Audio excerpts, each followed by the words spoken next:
penuh berkah ini sebagaimana doa baginda Rasulullah dalam setiap subuh. Ya Allahumma barik li ummati fi bukuriha. Ya Allah, berkahilah umatku di setiap subuhnya. Mudah-mudahan di subuh yang penuh berkah kita awali dengan berbagai ketaatan kepada Allah Subhanahu wa taala, dan mudah-mudahan kecintaan kita terhadap ilmu menjadi wasilah dimudahkan jalan-jalan syurganya Allah. Sebagaimana dalam hadis, man salaka tariqan yaltamisu fihi ilman sahalallahu lahu bihi tariqan ilal jannah. Barang siapa yang menempuh jalan untuk mencari ilmu, pasti Allah mudahkan baginya melalui talabul ilmi itu jalan-jalan syurganya Allah. Dan mudah-mudahan kita berdoa ya setiap pagi sebagaimana yang dicontohkan Rasulullah. Allahumma inni as'aluka ilman nafi'a wa rizqan thayyiba wa amalan mutaqabbala. Ya Allah, kami memohon kepadamu ilmu yang bermanfaat, rezeki yang baik, dan amal yang diterima oleh Allah Subhanahu wa taala. Baiklah, untuk hari ini kita akan sama-sama mengkaji salah satu pembahasan, yaitu ada 10 dosa yang menjadikan laknat Allah ya turun, auzubillah min dzalik. Nah, di sini sudah ada salah satu buku yang sangat ya mengingatkan kita ya untuk berhati-hati gitu ya. Nah, di sini ada 10 dosa yang mengundang laknat dari Allah Subhanahu wa taala. Nah, jadi mengenal dan mempelajari dosa ya, pengundang laknat ini sangat penting. Kita harus tahu gitu ya, ada dosa-dosa yang mengundang laknat, supaya kita lebih waspada, supaya kita mampu menjauhinya ya. Allah berfirman, a'udzubillahi minasyaitonirrajim, wa kadzalika nufassilul ayati walitastabina sabilul mujrimin. Demikian kami jelaskan ayat kami agar menjadi jelas jalan orang-orang yang berdosa. Nah, jadi kita harus tahu ya, misalnya selain dari amalan soleh, nah ada dosa-dosa yang mengundang laknat. Di antaranya sahabat yang bertanya ya tentang asyar, keburukan, yaitu Hudzaifah bin Yaman radhiyallahu an. Beliau pernah berkata bahwa kanan nas, orang-orang yas'aluna Rasulullah, mereka biasanya bertanya kepada Rasulullah anil khair, tentang kebaikan-kebaikan. Wa kuntu as'aluhu anisyar, sementara aku bertanya kepada Rasulullah tentang kejahatan. Makhafata ayyudarikani, karena aku khawatir kalau kejahatan itu menimpaku atau dilakukan ya olehku.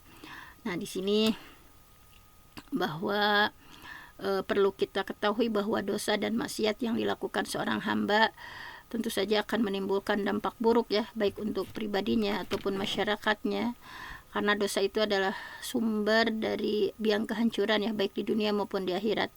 Kita lihat ya, iblis yang dilaknat dan diusir oleh Allah dari surga.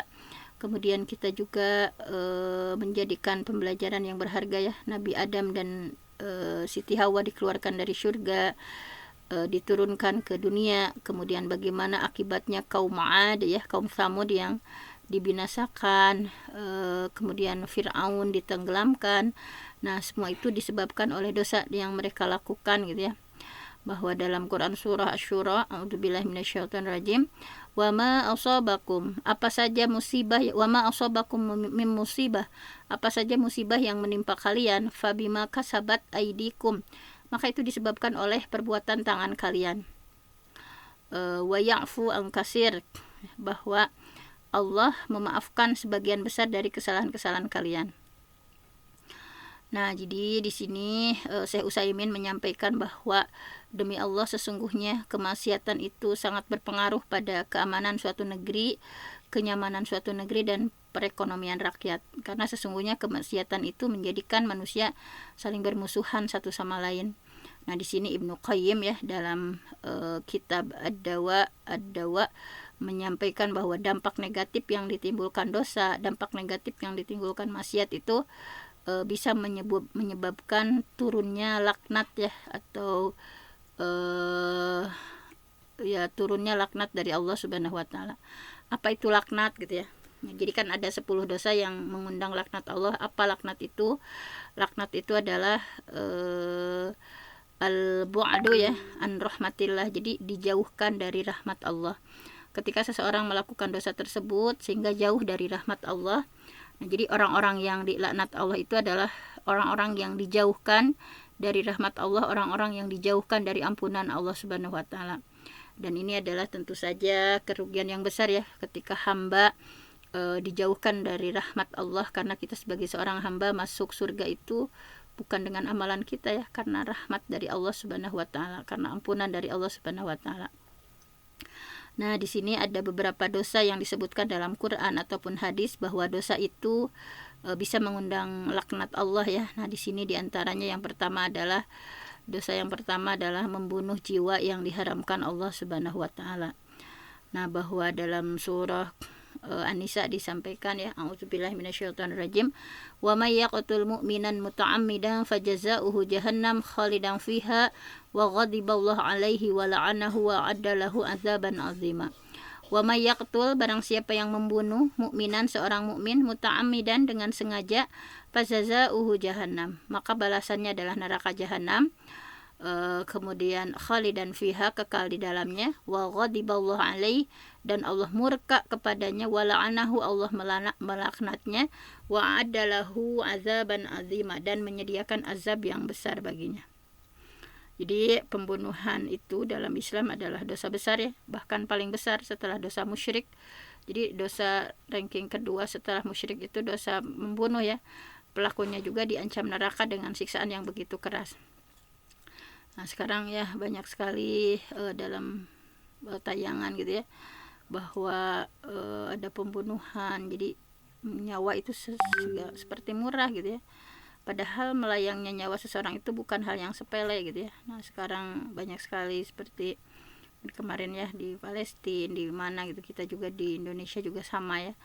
Nah, bahwa menurut Imam Asy-Syatibi bahwa seluruh umat, bahkan semua agama bersepakat bahwa syariat itu diletakkan untuk menjaga hifdzuddin, untuk menjaga agama ya, untuk kemudian menjaga hifdzul aqli, hifdzul mal, hifdzun nafs. Nah, kemudian ini kenapa Islam melarang untuk membunuh ya, karena ini adalah hifdzun nas. Agama itu turun untuk menjaga 5 kebutuhan pokok ya, yaitu untuk menjaga nyawa. Nah, di sini bahwa urusan nyawa ini sangat berat ya. Di dalam agama Nabi Muhammad SAW bersabda, la zawalu dunya wa ma fiha ahwan indallah min qatlil muslim bighairi haqqin. Hilangnya dunia beserta isinya sungguh lebih ringan di sisi Allah daripada terbunuhnya seorang muslim dengan tidak benar. Bahkan nyawa seorang muslim itu lebih agung daripada Ka'bah yang mulia gitu ya. Nah, di sini hadis dari Ibnu Umar, qala ra'aitu Rasulullah yatufu bil Ka'bah wa huwa yaqulu ma atyabaka wa atyaba rihaka ma a'dhamaka wa a'dhama hurmataka walladzi nafsi Muhammad biyadihi al hurmah mu'min a'dham min indillah hurmatan minki malihi wa damihi wa antazunna ila bi khair. Bahwa Rasulullah ya ketika di Ka'bah itu, alangkah wanginya dirimu, alangkah agungnya kehormatanmu, demi zat yang jiwaku berada di tangannya, kehormatan seorang mukmin lebih tinggi di sisi Allah dari kehormatanmu ya, kepada, maksud Rasul itu ketika di depan Ka'bah ya, daripada kehormatanmu, hartanya, darahnya, dan prasangka buruk kepadanya. Jadi Rasulullah menyampaikan seperti itu ya, bahwa tadi kehormatan seorang mukmin lebih tinggi di sisi Allah ya, daripada kehormatan Ka'bah dalam hal ini ya, hartanya, darahnya, dan prasangka buruk padanya. Memang perkara nyawa ini ya perkara yang akan disidangkan nanti di hari akhirat ya. Kalau yang pertama dihisab itu sholat ya, awwalu ma yuhasabu adalah sholat. Kalau nyawa itu yang pertama kali disidangkan di pengadilan akhirat ya, awwalu ma yuqda bainan nas yaumal qiyamah fid dima. Perkara pertama yang akan diadili di antara manusia ya besok nanti hari kiamat itu adalah masalah darah. Jadi hukum asal darah dan nyawa itu haram ya ditumpahkan tanpa alasan yang hak gitu ya. Nabi bersabda ketika di khutbah terakhir ya di Arafah, ketika wada ya, fa inna dima'akum wa amwalakum wa a'radakum haramun 'alaikum ka hurmati yaumikum hadza fi syahrikum hadza fi baladikum hadza. Bahwa fa inna dima'akum, Rasulullah ya di khutbah terakhirnya ya ketika haji wada, haji perpisahan, fa inna dima'akum, karena sesungguhnya darah kalian, wa amwalakum, harta kalian, wa a'radakum, dan kehormatan kalian, alaikum kahormati yaumikum hadza. Jadi seperti haramnya hari ini, yaitu hari Arafah, fi syahrikum hadza, seperti haramnya bulan ini ya, yaitu ketika Rasulullah Shallallahu Alaihi Wasallam ya di hari Arafah.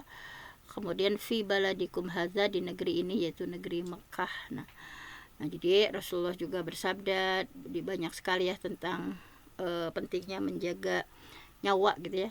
La yahillu damu mri'in muslimin yashhadu an la ilaha illallah wa anni rasulullah illa bi ihda salas, as-sayyib az-zani wa nafsu bin nafsi wa tarik lidinihi al-mufariqah lil jamaah. Tidak halal darah seorang muslim kecuali di antara 3 hal ini: orang yang sudah menikah kemudian berzina, membunuh jiwa ya, ini halal darahnya, dan orang yang keluar dari agamanya dan berpisah dari jamaah atau murtad, itu baru halal darahnya ya. Nah jadi membunuh satu nyawa itu artinya membunuh seluruh nyawa manusia ya. Dalam surah Al-Maidah disampaikan, auzubillahi minasyaitonir rajim, min ajli dzalik, oleh karena itu, katabna ala bani Israil annahu man qatala nafsan bighairi nafsin.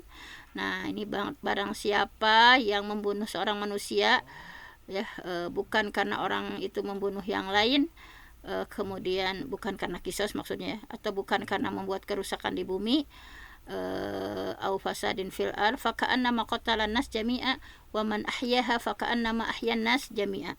Jadi barang siapa yang dia ya misalnya membunuh seorang hamba bukan karena orang itu membunuh orang lain, bukan karena kisos atau bukan karena membuat kerusakan di muka bumi, maka seakan-akan dia telah membunuh manusia seluruhnya ya. Kalau ketika membunuh satu orang berarti seperti membunuh seluruhnya. Barang siapa yang memelihara kehidupan seorang manusia, maka seolah-olah dia telah memelihara kehidupan manusia jami'an semuanya ya. Bahwa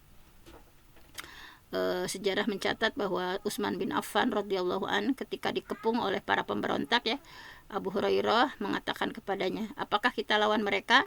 Beliau menjawab, Utsman menjawab, sesungguhnya jika kamu membunuh satu nyawa mereka berarti kamu membunuh semua manusia. Kemudian Nabi juga bersabda bahwa mengabarkan bahwa orang yang dibunuh nanti di hari kiamat akan membawa kepalanya dan kepala pembunuh sembari urat lehernya bersimbah darah, kemudian mengadu ya kepada Allah sang pemilik Arsy, ini adalah pembunuhku. Lalu Allah mengatakan kepada pembunuh, celaka dirimu, dan langsung dia menyeretnya ke neraka. Nah jadi mudah-mudahan ya nauzubillah kita dijauhkan dari hal-hal semacam itu. Yang kedua adalah dosa yang kedua adalah minum khamar dan segala aktivitas yang mendukungnya ya. Nah di sini Anas bin Malik menyampaikan, la'anallah la'ana Rasulullah melaknat fil khamri ya, yang Rasul laknat itu ada berkaitan dengan khamar asyarah 10 golongan. Jadi Rasulullah melaknat 10 golongan yang berkaitan dengan khamar. Asiroha, yang memerasnya, tentunya ini yang memerasnya dilaknat. Wa mu'tasiroha, dan yang meminta diperas itu juga dilaknat ya. Wa syaribaha, yang meminumnya. Jadi tadi yang bikinnya ya, yang minta dibikinkan, kemudian yang meminumnya. Wa hamilaha, yang membawanya. Wal mahmulah ilaiha, yang dibawakan kepadanya. Wa saqiyaha, yang menuangkannya. Wa ba'i'aha, yang menjualnya. Wa akila thamaniha, yang memakan hasil penjualannya. Wal mushtarilaha, yang membelinya. Wal mushtarolahu, yang dibelikan untuknya.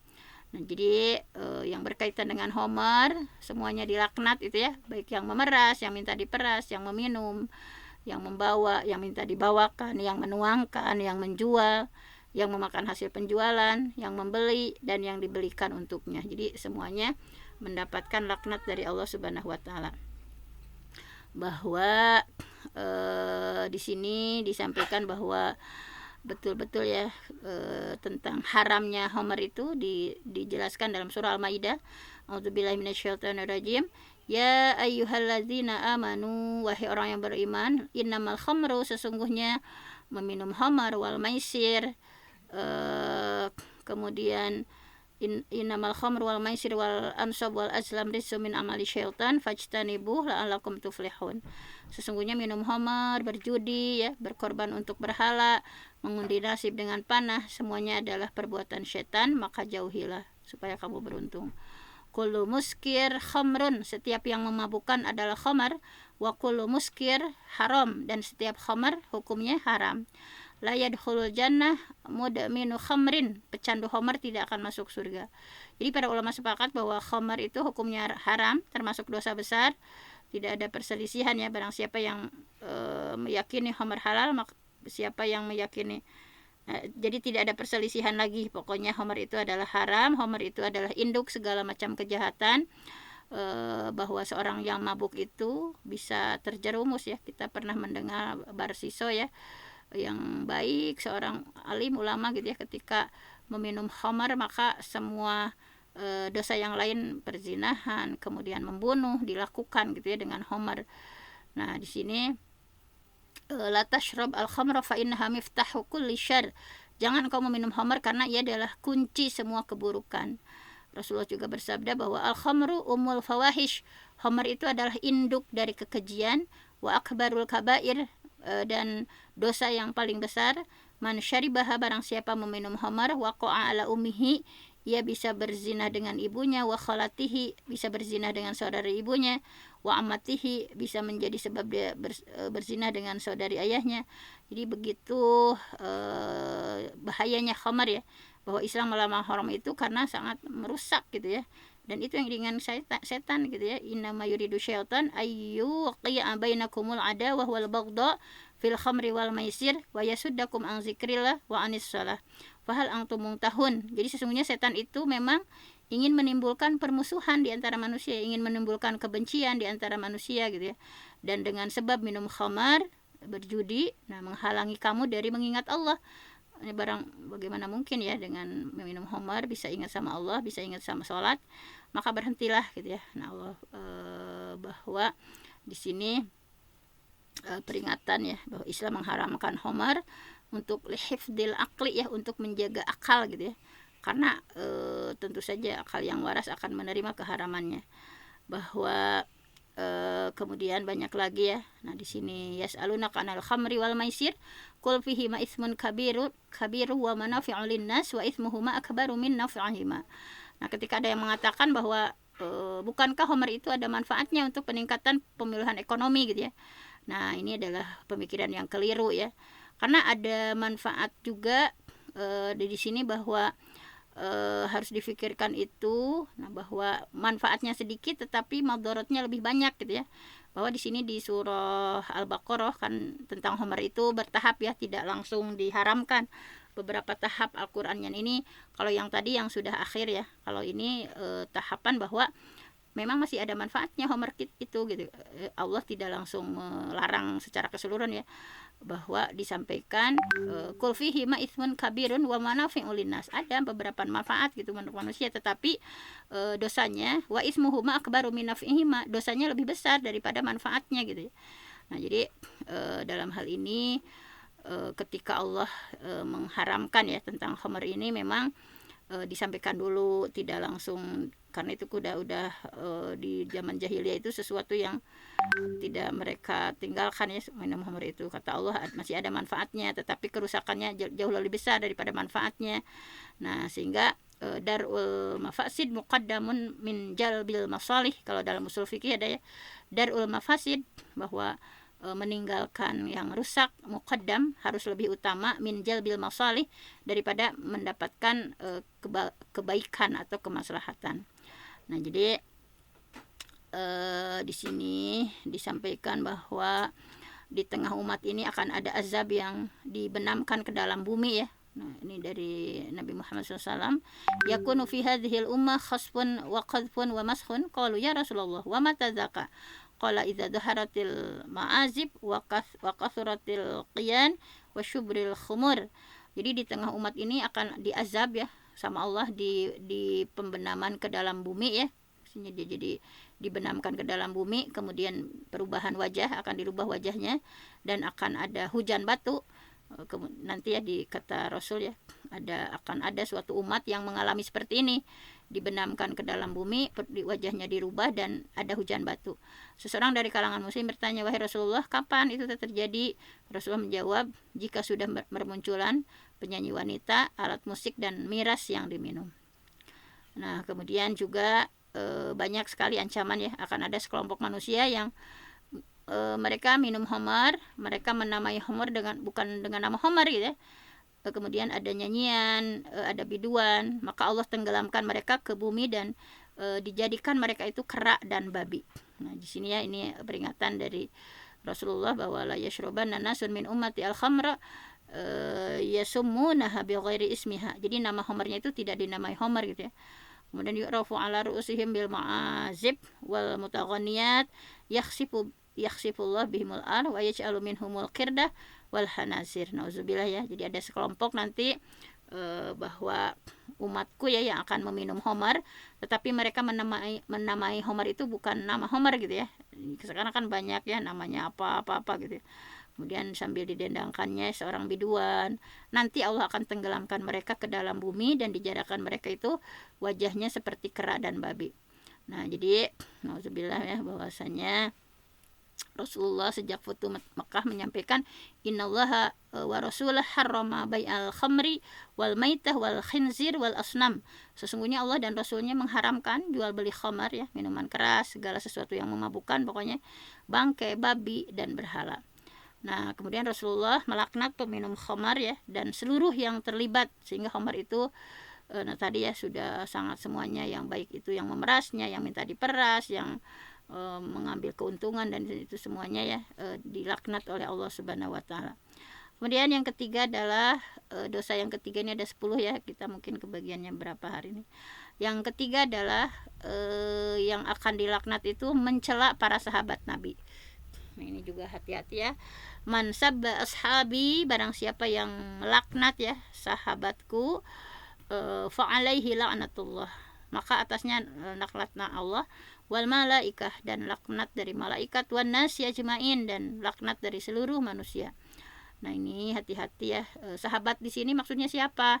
Sahabat di sini kalau Ibnu Hajar al-Asqalani rahimahullah menyampaikan bahwa sahabat itu adalah setiap yang bertemu dengan Nabi, beriman kepada Nabi Muhammad ya, beliau meninggal dalam Islam sekalipun pernah murtad, itu definisi sahabat. Jadi laki-laki atau perempuan ya, manusia atau jin, bertemu sekalipun hanya bertemu nabinya satu kali misalnya, termasuk di sini Isa bin Maryam termasuk sahabat, karena tapi jika tidak bertemu maka bukan sahabat ya, seperti Raja Najasyi, nah itu bukan gitu ya, tidak pernah bertemu. Kemudian kata kuncinya harus beriman gitu ya.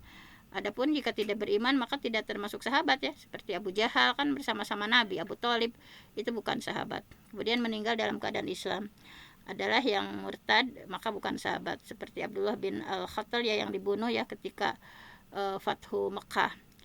Nah, sekalipun pernah murtad, maksudnya dia pernah murtad ya, kemudian masuk Islam dan meninggal dalam keadaan Islam, misalnya seperti Ash'ash bin Qais ya, maka termasuk sahabat meskipun beliau pernah murtad.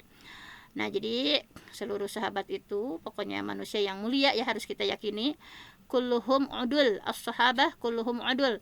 Setiap sahabat itu semuanya itu adil gitu ya, bahwa sahabat itu manusia yang mulia setelah Nabi ya, sebab mereka sudah mengikuti Rasulullah ya, dan mengorbankan jiwa raga mereka, mengorbankan harta mereka ya, mereka hijrah demi agama Allah, sehingga umat Islam menjadikan mereka itu suri teladan, menjadi uswah ya setelah Rasulullah SAW. Nah, di sini banyak sekali ya ayat-ayat yang menjunjung para sahabat ya. Wasabiqunal awwalun. Nah, ini wasabiqunal awwalun, orang-orang yang terdahulu ya. Yang pertama masuk Islam, minal muhajirin, dari golongan muhajir, wal ansor, dari golongan ansor, walladzina tabauhum bi ihsan, dan orang-orang yang mengikuti mereka dengan baik, radhiyallahu anhum wa radu'an. Allah ridho kepada mereka dan mereka pun ridho kepada Allah. Wa'adda lahum jannatin tajri min tahtiha wa'adda lahum jannatin tajri tahtaha al-anhar khalidina fiha dzalikal fawzul azim. Bahwa Allah ridho, mereka pun ridho, dan sudah disediakan surga ya, yang di bawahnya sungai-sungai, mereka akan kekal di dalamnya. Nah, itu adalah kemenangan yang besar gitu ya.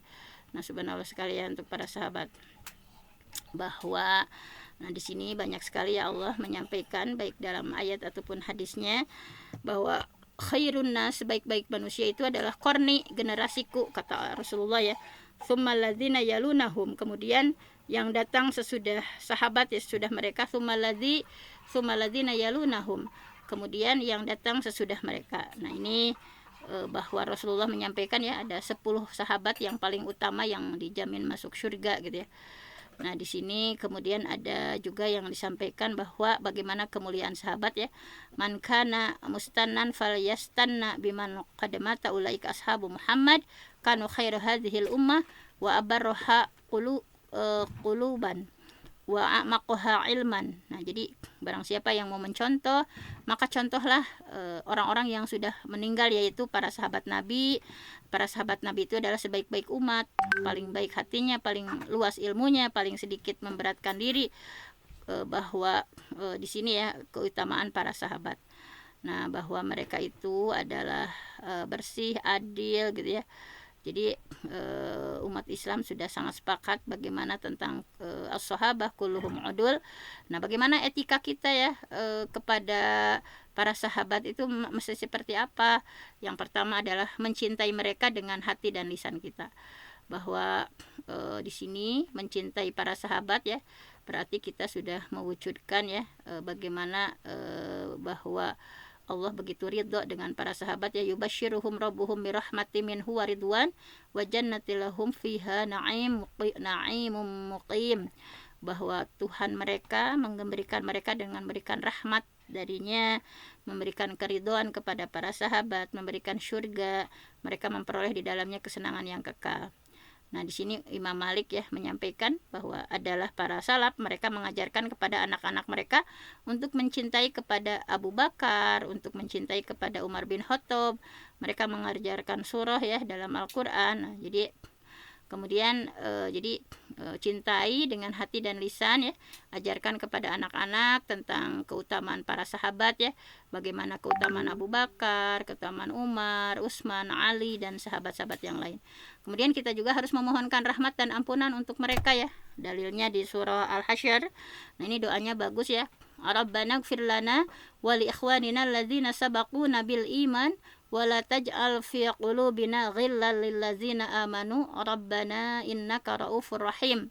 Rabbana ighfir lana, ya Allah ampuni kami, wal ikhwanina dan para saudara-saudara kami, alladzina sabaquna bil iman yang sudah lebih dulu beriman, wala taj'al fi qulubina, janganlah dijadikan untuk hati kami ghillan, kedengkian, lil ladzina amanu, kepada orang yang beriman, Rabbana innaka raufur rahim, ya Tuhan kami, sesungguhnya Engkau Maha Penyantun lagi Maha Penyayang. Nah, ini kita bagus ya doanya. Ini artinya mendoakan para sahabat juga. Rabbana ighfir lana wal ikhwanina alladzina sabaquna bil iman wa la taj'al fi qulubina ghillan lil ladzina amanu rabbana innaka raufur rahim. Dan kita minta sama Allah supaya tidak dengki ya kepada sesama sahabat kita ya, sesama mukmin. Kadang kita juga masih ada rasa dengki, rasa benci gitu ya. Nah, ini doanya supaya kita terhindar untuk saling membenci gitu ya di antara kita misalnya. Nah, kemudian menahan lisan untuk membicarakan kesalahan mereka, apalagi mencela gitu ya. Nah, di sini Rasulullah bersabda, la tasubbu, janganlah kalian mencela ashabi, sahabatku, fawalladzi nafsi biyadih, maka demi zat yang jiwaku berada di tangannya, lau anfaqa ahadukum, seandainya seorang di antara kalian menginfakkan mithla Uhudin, menginfakkan misalnya emas ya, emas seperti gunung Uhud misalnya, zahaban, lau anfaqo ahadukum mithla Uhudin zahaban, seandainya saja di antara kalian menginfakkan emas seperti gunung Uhud, ma balagha mudda ahadihim wala nasifahu, bahwa sungguh belum menyamai satu mud seorang di antara kalian, tidak pula separuhnya. Jadi tidak akan terkejar ya para sahabat itu keutamaannya. Jadi jangan pernah mencela para sahabat, bahwa seandainya kita infak saja ya seperti emas sebanyak gunung Uhud, ma balagha mudda ahadihim, kita tidak akan menyamainya ya satu mud saja seorang di antara mereka, wala nasifahu, dan tidak juga separuhnya. Bahwa idza dzukira ashabi fa amsiku, apabila disebutkan sahabatku maka diamlah. Nah, di sini Al-Munawi menyampaikan bahwa apa yang terjadi di antara mereka berupa peperangan dan persengketaan ya, diamlah secara wajib dari mencela mereka dan membicarakan mereka dengan tidak pantas karena mereka adalah sebaik-baik umat. Kan kadang di buku sejarah ada ya, misalnya ketika kita baca itu seolah-olah Muawiyah itu seolah-olah kayak licik gitu ya, gitu kan, itu kan penulis sejarah. Jadi kita seolah-olah misalnya ketika terjadi perang Jamal atau perang Siffin, tergambar itu sahabat itu seperti begini-begini. Nah, jadi nauzubillah ya, kita jangan sampai terucap misalnya walaupun misalnya nah harus ditahan gitu ya. Karena kan sejarah juga ada yang menyampaikannya itu tidak sesuai misalnya, makanya ada meluruskan sejarah misalnya. Jadi ketika kita baca tentang perang Siffin, perang Jamal, seolah-olah ada di antara sahabat itu yang ya seperti itu gitu ya. Ketika kita membahas tentang bagaimana Abu Musa, Amr bin As misalnya, nah terkadang ada informasi-informasi yang seolah-olah begini-begini sahabat itu ya. Nah, kita harus menahan diri, fa'amsiku, maka diamlah. Kemudian yang terakhir ini ya, mungkin jam 6:08, niyahah meratapi mayit. Rasulullah bersabda, la ana Rasulullah an-naihah wal mustami'ah. Rasulullah melaknat wanita yang meratapi mayit dan yang mendengarkannya. La ana Rasulullah man halaqo au kharaqo au salaqo. Bahwa nah di sini kita harus hati-hati ya. Nah, ketika diuji misalnya ya, jangan sampai. Nah, di sini ya la'ana Rasulullah, bahwa Rasulullah melaknat man halaqo, orang yang mencukur, au kharaqo ya, atau yang merobek, au salaqo, atau yang mengucapkan ucapan kotor. Ini hadis ini bahwa baik laki-laki atau perempuan ya. Jadi niyahah itu bukan sekedar menangis gitu ya.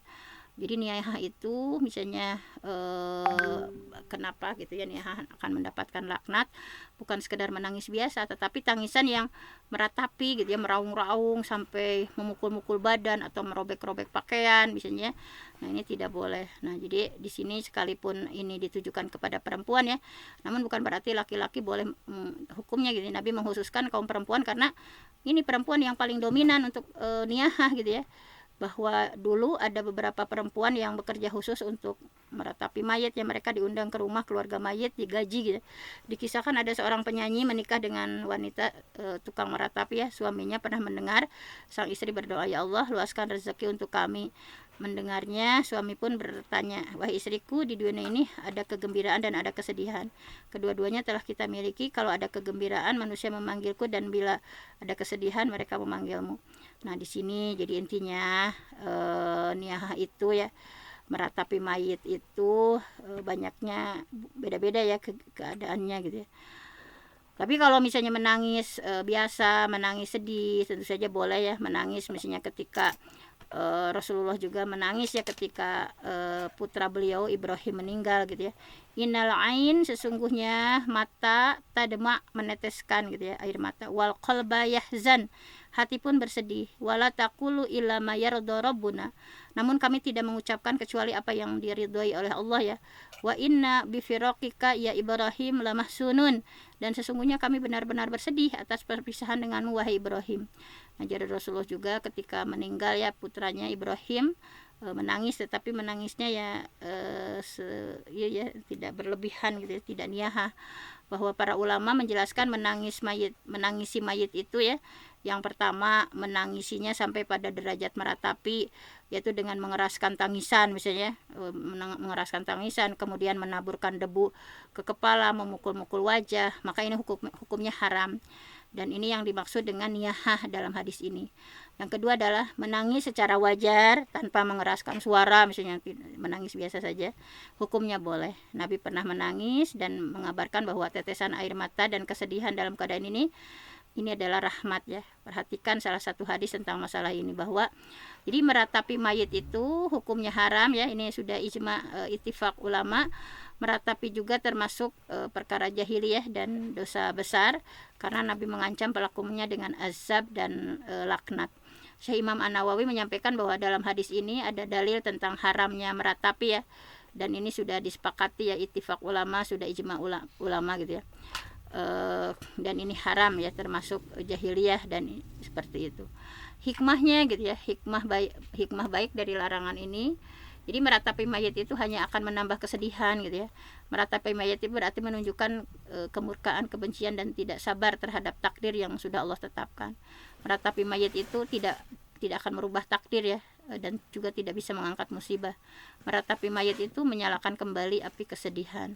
Nah, di sini ada dikisahkan Ibnu Aqil ya, seorang ulama yang pernah mengantarkan jenazah putra kesayangannya yang bernama Aqil.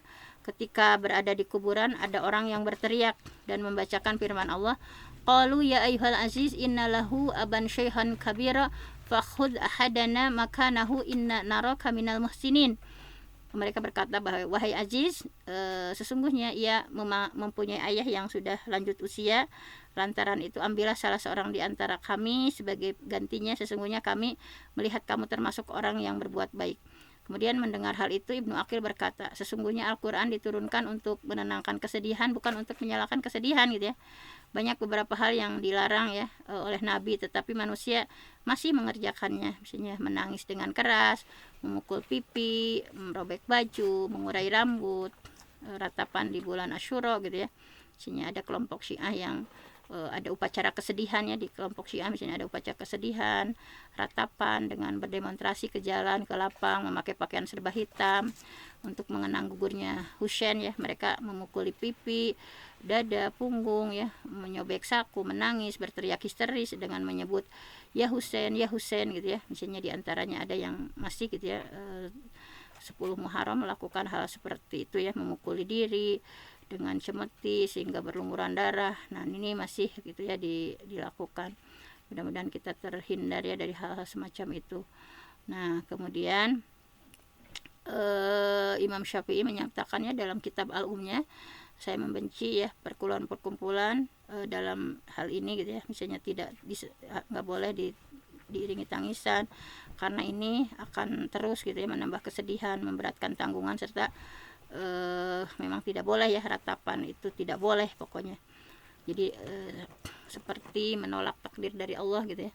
Pokoknya berbaik sangka saja pada Allah. Wala nabluwannakum bisyai'in minal khauf wal ju' wa naqsin minal amwal wal anfusi wath thamarat wa basyiris sabirin alladzina idza asabahatum musibah qalu inna lillahi wa inna ilaihi raji'un ulaika 'alaihim shalawatu min rabbihim wa rahmah wa ulaika humul muhtadun. Nah, ini ya, semoga kita diberikan kesabaran yang tanpa batas ya, memahami seluruh apa yang terjadi. Pokoknya wardo bima qasamallahu lak, ridholah dengan apapun yang Allah takdirkan ya kepada kita. Nah, mungkin sudah jam 6:04 ya. Insyaallah kita akan lanjutkan besok. Di antara 10 itu, ini dosa kelima adalah riswah ya, suap ataupun sogok. La'anallah ar-rashi wal murtashi. Allah melaknat pemberi suap dan penerima suap.